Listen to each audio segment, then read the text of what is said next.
l'éducation est traitée dans le chapitre 4 de l'ouvrage. On a dit que le mot révolution n'était pas de trop. Parce que l'éducation au Sénégal a une histoire. On a été colonisé. Et quand on nous a colonisés, si vous faites des recherches, vous êtes des journalistes, vous allez voir que la finalité de l'éducation au Sénégal et dans les colonies, c'était d'avoir quelques commis de l'administration pour aider ceux qui administrent les colonies. Donc, ils n'ont jamais eu comme projet de former un capital humain pour développer notre pays. Aux indépendances, c'était à nous de tourner la vision et de faire en sorte qu'on ait une éducation qui serve le développement. Des efforts ont été faits dans ce sens, le système éducatif a produit, mais tant qu'on n'était pas dans des schémas où il y a beaucoup de monde, beaucoup de besoins économiques, ça pouvait ne pas se voir. C'est pour ça que nous tous, nous avons été formés et nous pensons que nous avons été bien formés. Mais il arrive un moment dans le développement d'un pays où on arrive à une limite.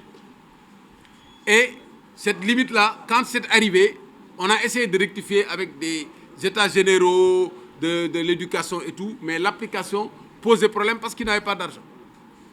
Et les bailleurs de fonds considèrent que l'argent que nous mettons dans l'éducation, c'est des transferts sociaux. Alors que nous devons considérer que l'argent à mettre dans l'éducation pour former le capital humain, c'est un investissement. Parce que c'est le capital humain qui développe un pays.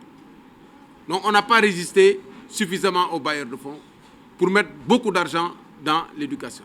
Même si on a des pourcentages très élevés, mais ces pourcentages sont bouffés par les salaires. Nous, ce que nous avons proposé, c'est de partir des ressources naturelles que nous avons. Toutes les richesses que nous avons, de faire un nantissement d'une partie de ces ressources pour lever un fonds revolving de 8 000 milliards pour la gratuité de l'éducation. Donc ça, c'est un point important. Avec tout le schéma de comment on doit l'utiliser, sur la scolarisation des filles, sur les langues nationales, sur les matières scientifiques, la formation des médecins, tout est détaillé dans le livre. Donc l'éducation, c'est le cœur du développement. Et le système éducatif que nous avons aujourd'hui, c'est un système qui, pour l'essentiel, organise le bourrage de crâne, comme le disait Gustave Le Bon. Vous avez beaucoup de connaissances qui sont là, mais qui partent le lendemain. Et la formation professionnelle également doit être remise sur la table.